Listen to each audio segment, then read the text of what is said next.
Okay, I think we can get started. Let's do so. All right. All right. Well, welcome everybody. Welcome to this session of the 2024 Culture of Data Conference. Really appreciate having you all here. Um, my name is Dennis Wright. I go by he, him, his. I'm going to be your moderator this morning, and with me, I have Ezra Moss, also goes by he, him, his. He will manage the Zoom and make sure that all the tech is running the way we expect it to. So right now, as you know by now, hopefully, everyone is going to start off as muted. But please feel free to unmute if there's a question you have during the Q&A sessions. Until that time, we're going to ask everyone to stay on mute, just so that our presenter can go through everything they have. And you can also use the chat box. If you have questions, you can even send things to me directly through chat. If maybe there's an issue that you would rather someone else elevate for you, I'm happy to do so. And while we're here, if you're comfortable doing so and haven't yet, please take a look at the Zoom name you have and add your pronouns. Easiest way to do that, click the three dots on your video name on the video square and select rename. That will get you there. Fortunately, we just have just the one, so we're only going to present for about 20 to 25 minutes, and we will have about 10 minutes for Q&A after that, which is something I would love to bring up, is that what we're going to have a conversation about is evaluation. As an epi person, I don't typically see nearly as much about it. I see a very small part of the eval process. However, it did strike me early on just how prescriptive grantee funding requirements can be. And even though the people they're working with can and do often change, and as an analyst, that drives me a little batty. Like you've got to be able to measure people appropriately. So anything that we can do to possibly tailor that approach and get a better understanding is going to be seriously welcome news. And the pathway, one potential pathway, is what we're going to talk about today. So with that, I want to turn it over to Ari Stillman, and they'll present Follow the Unicorn, a partnership-based customizable approach to quantitative evaluation. Ari, the floor is yours. Hello. It is not letting me share my screen. It says, oh, I should be able to now. Okay. Hang on just a moment.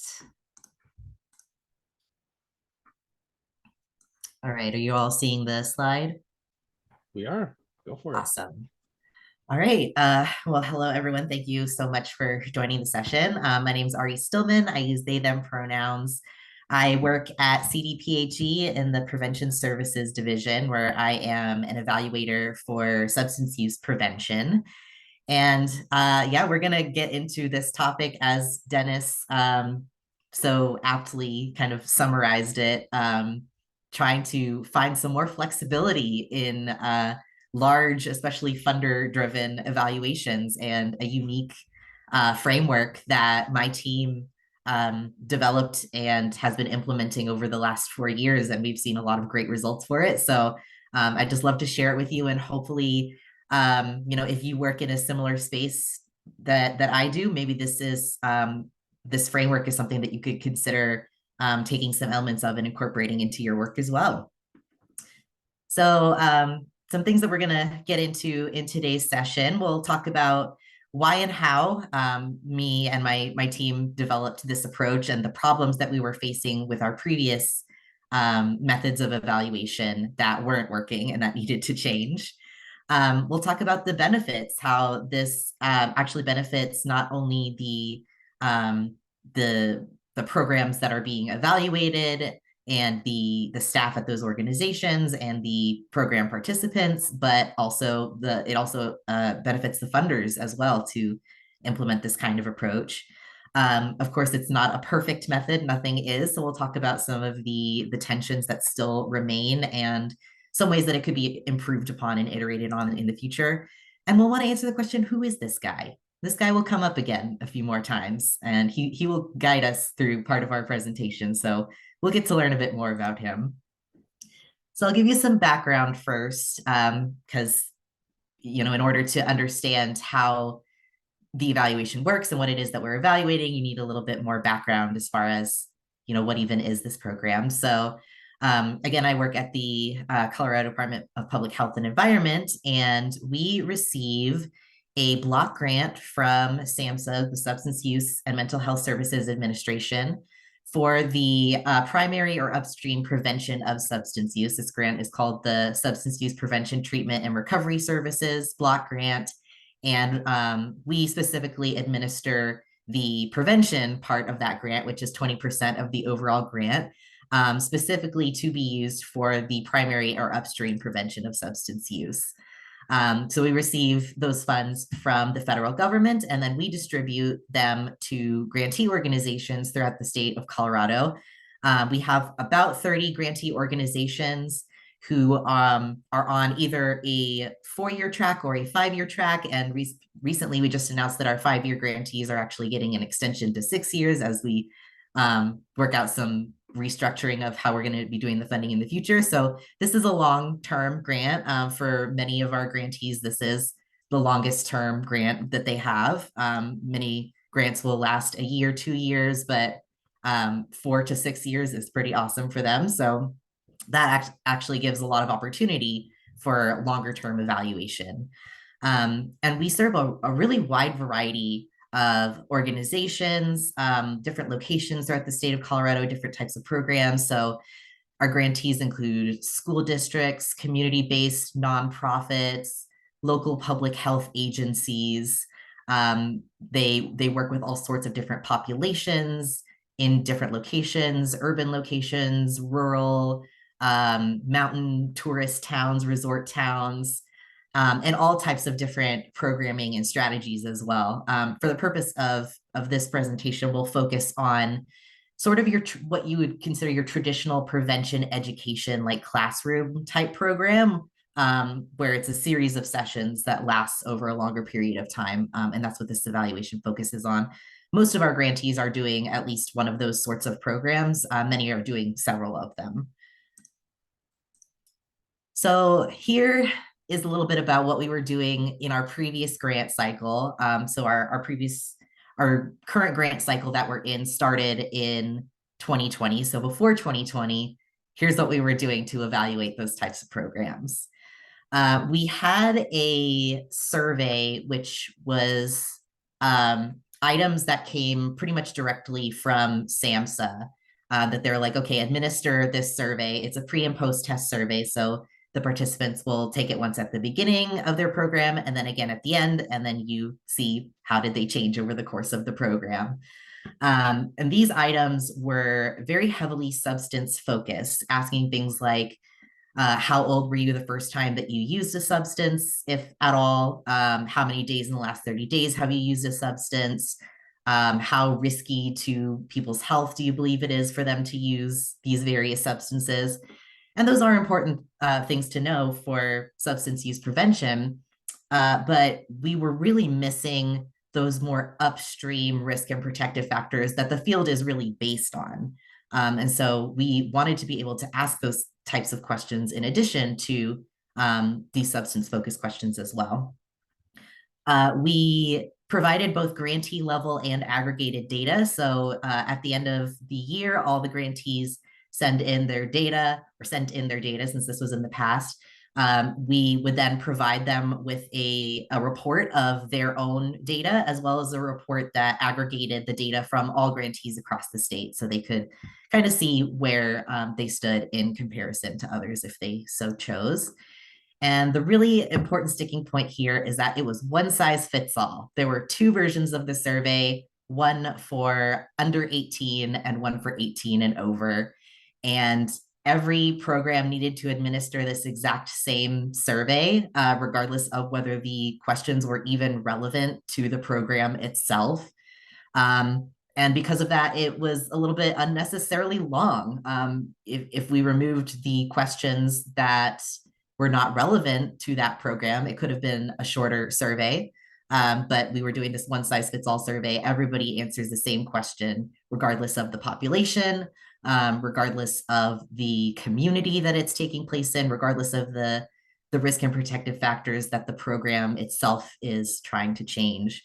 It was kind of like trying to take this wonderful suit and put it on people of different shapes and sizes, and it didn't fit. There's nothing necessarily terribly wrong with the suit, but it's not the right suit for everybody. We wanted to make it a little bit more like a unicorn, more unique, so that it would be able to fit the unique needs of the community and evaluate that specific program rather than trying to put some toddlers into an oversized suit. So we decided we wanted to make some changes. So starting in our new grant cycle, which started in 2020, we created a new way of doing things. And here are kind of the principles behind that. So as I mentioned before, we weren't measuring very many upstream risk and protective factors. So we wanted to add in some questions to those surveys to measure more risk and protective factors. The trick there was, how do we do that without making the survey even longer and collecting even more data that may not be relevant for that community or for that program? And I'll get to how we solved that in a sec. Grantee level and aggregated data, we liked that. We kept that the same.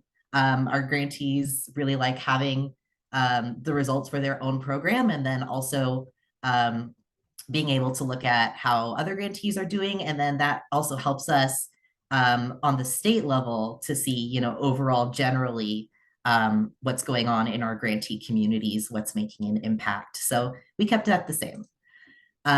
So this is kind of the big thing that makes this approach unique, is that we made it customized and concise. So we wanted to measure these risk and protective factors in addition to those more substance-focused questions, but we didn't want to have this gigantic survey where not all of the questions or data are going to be relevant. So we thought, what if we make it more of a choose your own adventure? And that'll keep it shorter as well, so they're not having to administer all these different questions. So I think on the next slide, I'll show you a graphic, and it may look a little bit complicated and be hard to read, but I'll walk you through it. It's actually quite simple.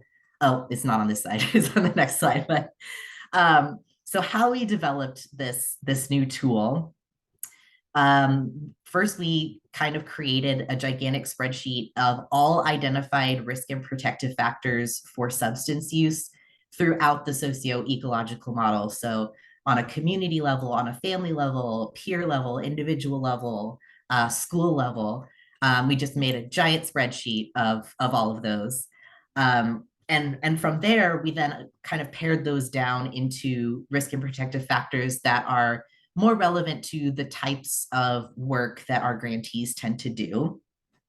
Then what we found existing validated measures for those risk and protective factors for different age groups. We wanted to expand out the customizability and the age appropriateness. So rather than having just the youth version and the adult version, we now actually have 5 different versions of the survey. And so we collected validated measures for different age groups. There are some cases where that particular measure may not be age appropriate. So we just don't have an option available for every age group. Or there were instances where it's developed for a certain age group, but we were able to tweak it to make it appropriate for other age groups as well. So we adapted some of these items, we streamlined them. Many of the existing measures that we found were 20, 25 plus questions long, and we felt that was too long. So we selected just certain key items from those.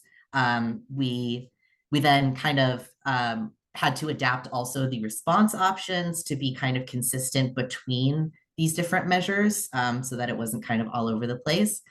And what we ended up, here's this guy again. So there's kind of a story behind this. I don't think I have time to really get into it, but maybe in the Q&A you can ask about it. But there's a story behind the unicorn, and this unicorn in particular, and how it's kind of the mascot of our team. But there's actually a brand of like toy figurine makers called PAPO that makes this unicorn and many other unicorns. And we actually named our tool after PAPO, the PAPO unicorns, and we call it the Prevention Assessment of Program Outcomes, and it's PAPO for short. So this is kind of the framework. And again, it's it's kind of busy. There's a lot going on, but I'll go through it step by step. You don't need to necessarily like read the whole thing, but of course, feel free to download the slides later if you'd like to. And this is kind of like a almost like a flow chart of the process that we went through and continue to go through at times and revisit this with our grantees to help them choose what we call modules. So those are kind of pre-packaged question, I don't know, packages, I guess. Usually somewhere around 4 to 5 items that measure a specific risk and protective factor. And I'm going to use an example of an actual program that one of our grantees runs. They were actually originally planning to present alongside me for this and give kind of their personal view of how this process has gone, but unfortunately they couldn't make it. So this program is called Focus Families Overcoming Under Stress, and it is run by Community Health Initiatives in Glenwood Springs, Colorado. Just a little bit about the program. Focus is a family-centered resiliency training program developed for veterans, service members, military families with and without children, and military couples facing adversity and traumatic stress across a variety of situations. Focus resiliency training helps them to identify, manage, and discuss emotions, clarify misunderstandings, and respect individual points of view, build on individual and family strengths, feel closer to and more supported by community, and use family level problem solving and goal setting to empower the entire family. So that's just kind of a snippet of what their program is about. And that gives you a lot of information about who the population is that they're working with, the risk and protective factors that they're working on, even kind of where on the socio-ecological model it tends to fall. And so we'll use this information to help us navigate through this tool. So the first step is populations, choose all that are applicable. So at the top here, you can see that our populations go from young children through parents and families. This program definitely focuses on parents and families. It also focuses on young adults, but for the purposes of simplicity, we'll just go with the parents and families. So the rest of this section to the left here, we kind of blacked out, so we don't have to worry about it anymore. We're just going to focus on parents and families. The next step is to look at these domains, and we recommend our grantees to choose 2 or 3 of these domains of the socio-ecological model that their program impacts. And Community Health Initiatives chose community and family as the ones that the Focus program most operates within. So that then narrows it down to 4 different module options. Again, a module is like a risk or protective factor that we have these kind of pre-packaged sets of questions to measure. And we recommend for our grantees to choose 1 to 2 in each of the domains that they selected, so that at the end they have about 3 to 5 different modules. Community health initiatives, they are overachievers, and they decided they wanted to measure all 4 of these. And so when we look at them individually and we go back to the blurb a little earlier, you can see how these are connected. So community support and connectedness, they mentioned that part of the aim of the program is to help military families feel closer to and more supported by their community. Family conflict versus emotional support. They help families to identify, manage, and discuss emotions and build on individual and family strengths. Parental involvement, they use family level problem solving and goal setting to empower the entire family. Family communication, they aim to help clarify misunderstandings and respect individual points of view. So you can kind of directly see how the risk and protective factors that are really key to the program are then being measured through this tool. The result is something that looks like this. So this is the family communication module. So it's, a fairly straightforward type of setup. It's a 1 to 4 Likert scale. And this is kind of how it ends up looking. And then on their survey, they have the additional 3 modules that they chose as well. And that is packed into those substance focused questions that I mentioned earlier, which we are still using, but have modified quite a bit since 2020 to be more applicable and more flexible, like this sort of model, but I won't get into that because we unfortunately don't have time. And at the end, this is their actual data from last year on this module, family communication. So this is the data that they receive back every fiscal year. And as you can see, they saw really great increases in these scores. So we could say, hey, their program was totally impacting family communication.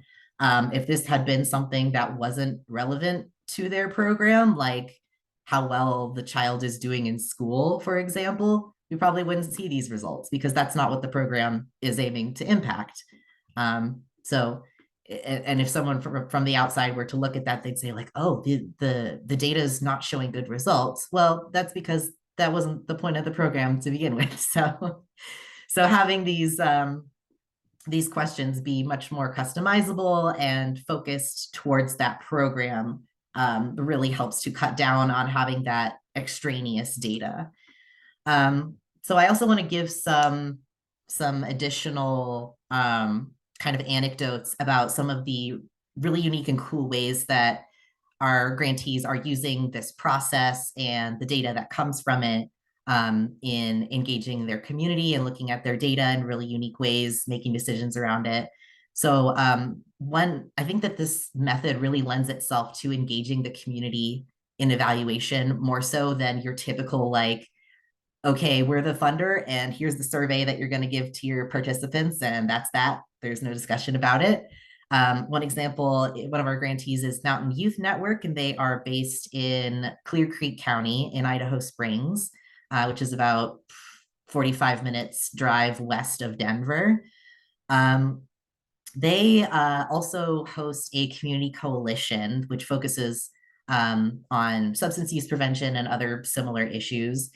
And I think it was around last fall, they said, hey, we have been administering this survey, since 2020, since their grant initially started. And we just want to revisit it. We want to make sure that the questions that we're asking are the most relevant for their program and the program that they are being funded through this grant for. One of their programs is Botvin's Life Skills Training, which is a mostly middle school focused education program.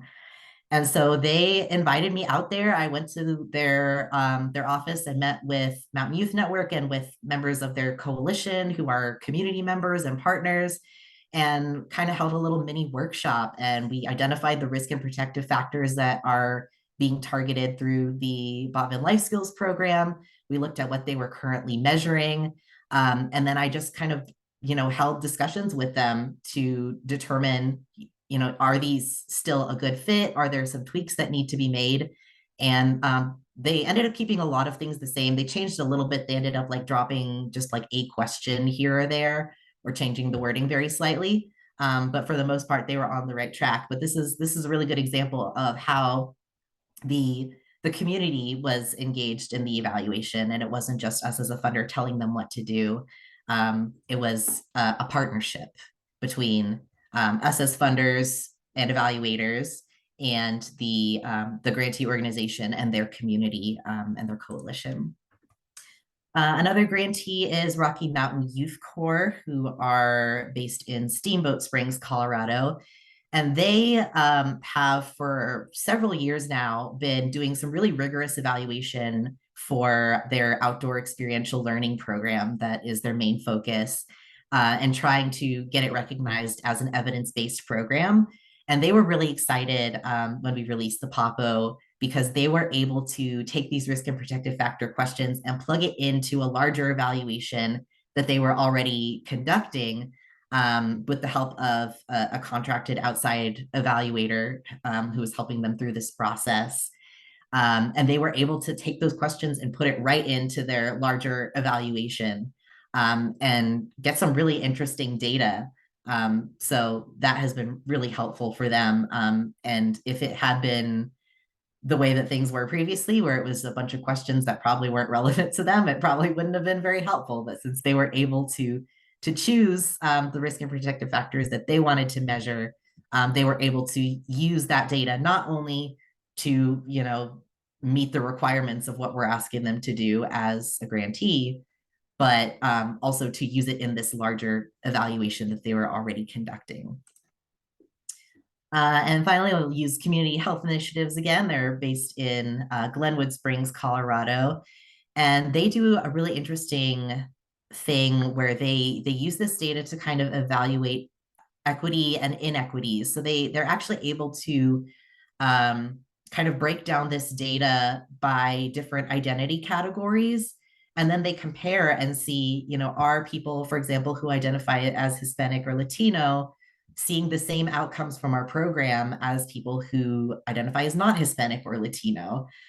Is a really innovative, really cool thing that they're doing. I wish that they had been able to join to talk more about it, but I definitely wanted to highlight their work that they're doing.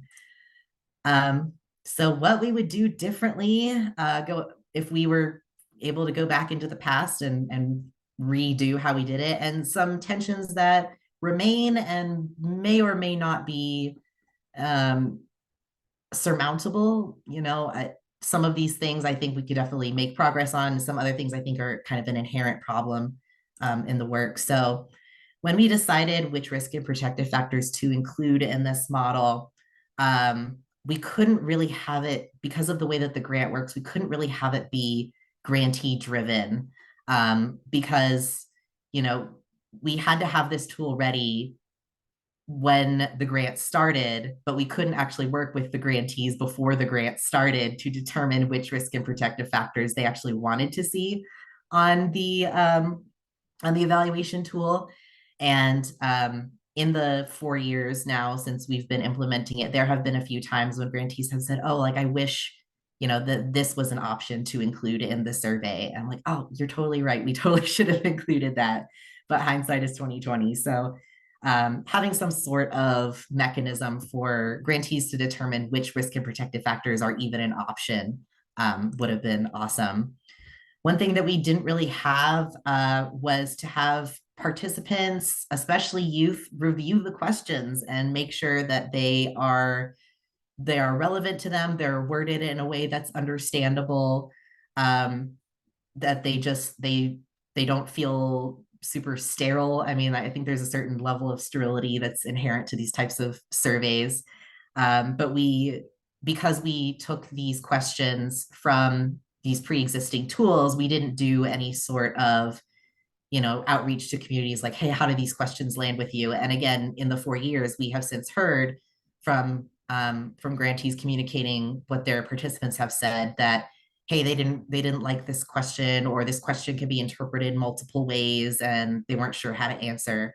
And so having more youth voice, that's something that we as a team are working on a lot recently. So hopefully that'll be something that'll happen soon, before the next grant cycle. The age groups, I like that we expanded it out. Before, it used to be that the youngest age for the survey was 12, and we created versions of the survey for younger age groups all the way down to age 5. One thing that we could have done, I think, is make some of those things a little bit more age appropriate, especially for the younger age group. We did simplify it a little bit so that instead of having a like 1 to 4 Likert type option, they answer just yes or no to most of the questions. But some of them, at age 5, they may not be reading independently, and they have to have someone read the questions to them. And so having more options for that, or having like different smiley faces, like you sometimes see at a doctor's office, like how are you like, which of these faces best describes you, more pictures, things like that. We also don't currently have, so for our adult versions, our 2 current options are young adults 18 to 25 and parents and families, which leaves out adults who are older than 25 who are not parents or not part of those types of families. And we did that on purpose because those 5 age groups are kind of our target age groups for our grant. But there have been instances where the grantees program hasn't fit neatly into one of those categories. And so having different options for that would have been awesome. So some remaining tensions, there are so many different versions of this survey to manage. It's way easier when you just had, we initially just had the 2 versions. the parent version and the youth version.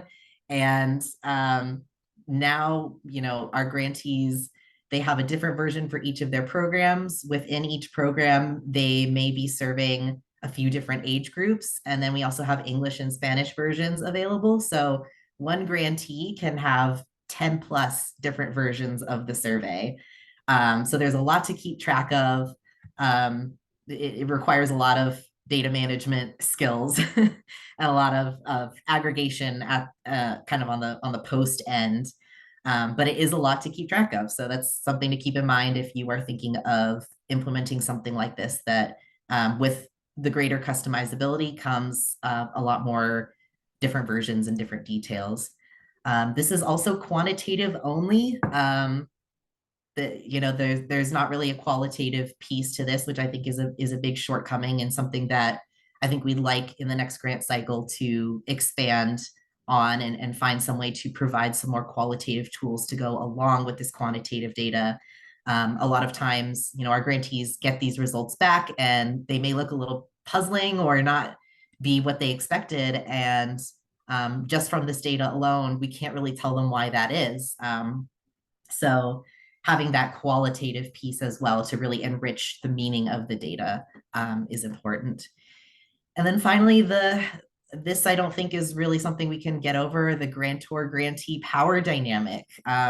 Even though we do, we have really good relationships, I hope, with our grantees. We meet with them very regularly and we have conversations, and we always try to be flexible in everything that we do and make sure that the programming and the evaluation fits the community. And so there have been many times where grantees have come to us and said, like, hey, can we do this? Or what we're doing now isn't working. What should we do? And we always try to work with them. But there always is that inherent, I think, power dynamic of like, you are the one in control of our money, and we have to do what you say in order to continue to receive this money to do this work.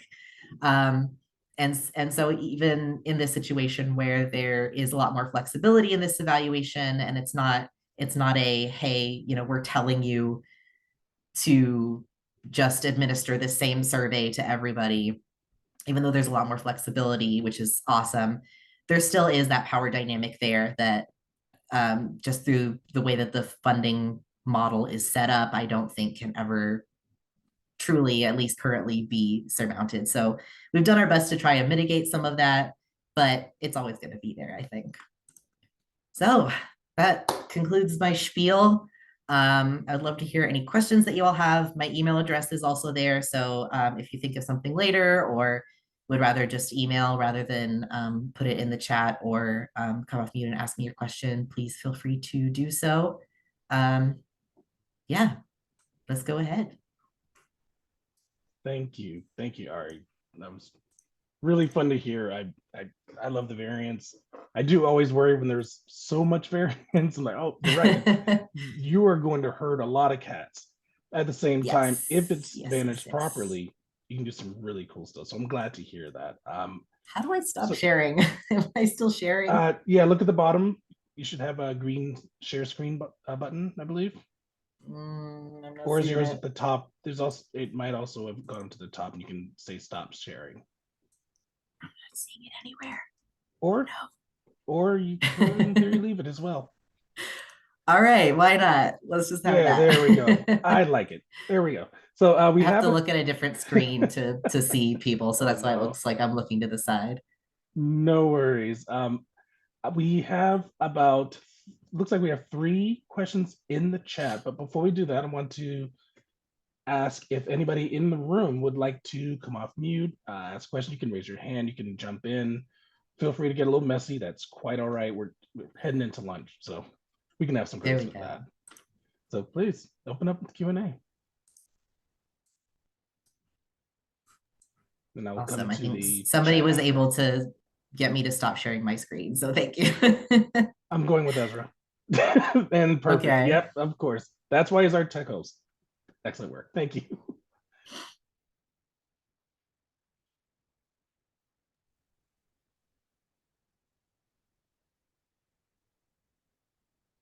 Hi, Ari. Thanks so much for that great presentation.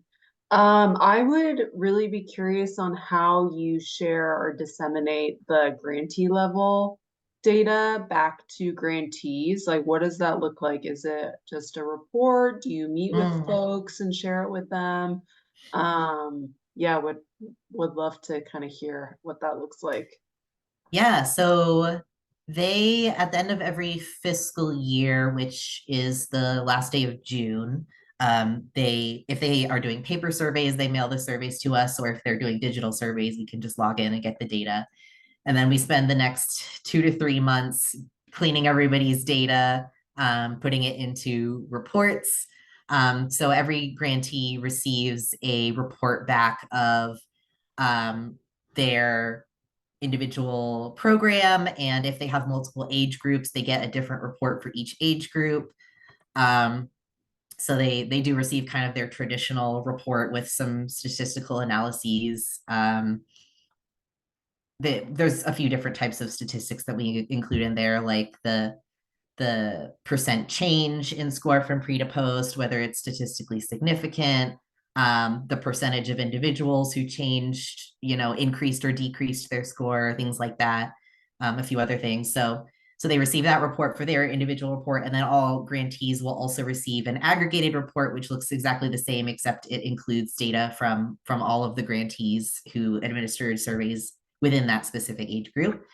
And then we also do meet individually with grantees afterwards to discuss and help them meaning make. And around that time, they also complete like a narrative report about their work for the previous year. And as part of that, we ask them questions about their data.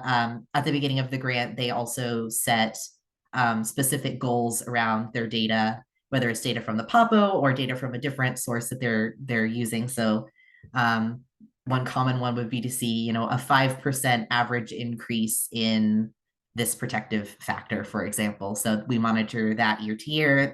They look at their data and determine if they're on the right track. Was there a second part to your question? I think I answered it. No, that's great. I think visually providing, data back to folks that might not have that sort of level of expertise is Hmm. important. And the fact that you're able to walk them through it, I think, is a huge help. Yeah, and it's difficult when they do see those things that it's like, why does the data look this way? This is not what we Yeah. were expecting, or we saw a decrease in something that we thought we were going to see an increase in, and it's tough because I wasn't there, through the programming. I don't know. I can say like, here's my best guess, but I think you Mm-hmm. as a grantee or working with staff who may be administering the program or asking participants if that's a possibility, to talk more about what they think these results mean. I think that's more meaningful than any guesses that I can Mm-hmm. make. Thank you. Yeah, no problem. Okay, just keeping an eye on time. So, like I said, don't want anyone getting hangry on me. I think now might be a great time to just touch on the ones in the chat. Okay. Can you see the chat, by the way? Yes. Okay, so just for recording purposes, I'll read the first one, the second one, and I think we can probably end pretty quickly on the third one. And then I have a few announcements, and then I'll let everybody go. The aim is by 11:15. So here is the first one. Thank you for sharing. This comes from Cindy Chavez. I'm a big fan of tailored evaluation and have an appreciation for the difficulties that come with it. I'm an evaluator for a funder, and while some grantees love tailored approaches, I still often hear, just tell me what you want us to report. So, Mm. how did your grantees respond to this approach versus the prescriptive evaluation? And how did you navigate varying responses? Yeah. Yeah, there totally is an element of that. Just tell me what you want me to do and I'll do it so we can keep getting, this funding and we're on the up and up. Our grantees really universally prefer this approach to what we were doing previously. I don't think that I have heard anyone saying like, "Oh, we wish we would go back to the way that things were before." For the grantees that were funded in the previous grant cycle as well as this grant cycle, there are many that this is their first time, so this is the only thing that they know. But even for those, they definitely appreciate the ability to choose what it is that they're evaluating. And it's something that, if they have additional funding sources that require other evaluations as well, they're like, oh, how do we we got to do like this gigantic evaluation for this other thing, and then also your evaluation. So that's something also that is a problem sometimes, is how do we kind of integrate the two. But they always are like, oh, we wish we didn't have to do the other one so that we could do this one. We could just focus on this instead. But yeah, I think there are some grantees at the beginning who are just like, okay, we're just gonna like pick some stuff, and didn't seem totally engaged in the process. I think most of them definitely were, but there were a few. And so that's where it really helps, where, I have a very close relationship with them as an evaluator, and, I meet with them generally monthly. And so I really get to know them and their community and their programming. And so when they make a choice that I'm like, I'm not sure if that's the right fit, like, can you explain this to me a little bit more? I asked them for kind of their reasoning behind it. Um, and sometimes then through that conversation, they'd come to the conclusion like, oh, this probably actually isn't the best fit. Maybe we should, revisit some of the things, like what happened in the example I gave with Mountain Youth Network. They initially chose some modules that they wanted to measure, and then they were like, I don't know if that was actually the right fit. After a few years and after some staffing changes and things like that, so we revisited it, and we did end up keeping most of it, but making a few changes. So having that good relationship, and that not coming at it from a like, I'm the evaluator and I know what's best kind of situation, but a like, let's have a conversation. Like, what are you thinking? Why do you think this is a good fit? Sometimes they could convince me if I didn't initially think it was a good fit, and they actually have really good reasoning behind it as to why it fits the program or their population. I'm like, okay, go for it. Like, y'all are the experts on who you're working with and the programming, so I'll support you. That works. Unfortunately, we're running just a little short on time. We still have some announcements, but I want to at least read the questions. You can give the announcements, and then if we have any time left, feel free to jump in, or you can contact the persons directly. If you're looking at the chat, it says, I really appreciate this approach. Did you end up with any modules that weren't widely selected? And if so, is that making it hard to evaluate those modules on an aggregate level with a small sample size? And the final question was, can you tell us more about the unicorn, please? So those are the two. I want you to take with you and try and reach out. If you want to reach RA directly, they left their contact information up there. So I always say they don't leave it if they don't want you to use it. So please use it. Yes. All right. So with that, let me wrap things up for us. As you know, the slides and the additional handouts, if there are any, will be available on Sched, and you'll receive a conference evaluation form. Speaking of which, you'll have that in your email once everything wraps up today. And pretty please fill this out. Even if you only attended part of the conference, it's super valuable and really helpful for our planning committee. And just to help out a little bit, there's everyone who submits their survey within 2 weeks will be entered in a raffle to win one of two $50 gift cards. So after this, looks like we are going to head in for a break. This is a good time to do lunch, and there is a recorded walk and learn lunch session as well. And these are audio only sessions, pretty much like a podcast. And this one is featuring titled Promoting Health Equity Through Program Evaluation Partnerships. So for those who are looking for the next live session, that will be at 12:30. And it's going to be another concurrent breakout. So see the full schedule, go on Sched, check the website, and you can choose which breakout you'd like to attend. So we have about a minute. So I'm going to turn this back over to Ari if you want to touch on any one of those last couple of seconds. If you can't hang around, that's all right. We'll see you soon. Yeah, I will try to address the question about modules that weren't widely selected. Um, there have been some instances where we've had modules that like only one grantee administered.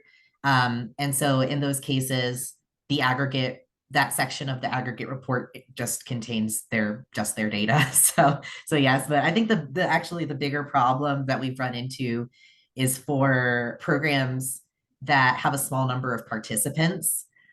We work with some grantees who are in rural areas where they have like 20 students in the entire school.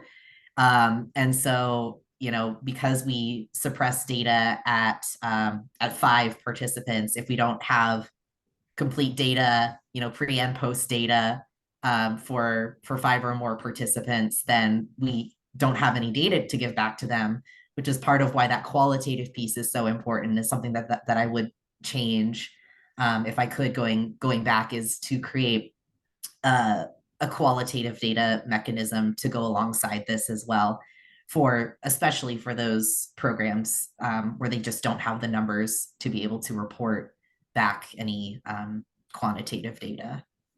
Well, that is one of the push and pulls of Mhm. grants when you're trying to satisfy a grant, is they're typically looking for quantitative measures. So they want to know that Yes. there's a bang for their buck quite, directly. So qualitative becomes a little tougher. However, you need that context, right? Yes, All definitely. right. So one last one, PAPO. Go Can for you it. tell us about the unicorn? So Um, my team, it kind of started organically in that several members of my team just happened to really like unicorns and had like unicorn decorations around their office. And so we, at the time, we weren't at CDPHE, we were at the Office of Behavioral Health under CDHS, which has now restructured into the BHA and all of that. And we were the only team that was focusing on prevention.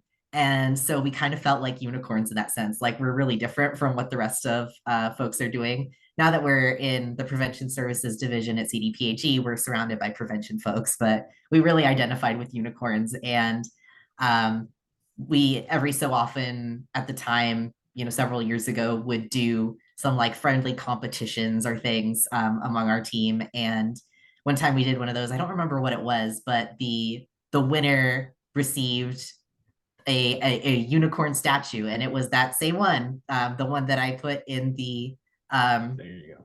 in the slides. And when he received his statue, he was like, "Does it have a name?" And so he looked at it and saw that it said PAPO on it, and he said, "Oh, its name is PAPO," not really realizing that that was actually the brand name of the figurine. He was like, "Oh, this is PAPO the unicorn."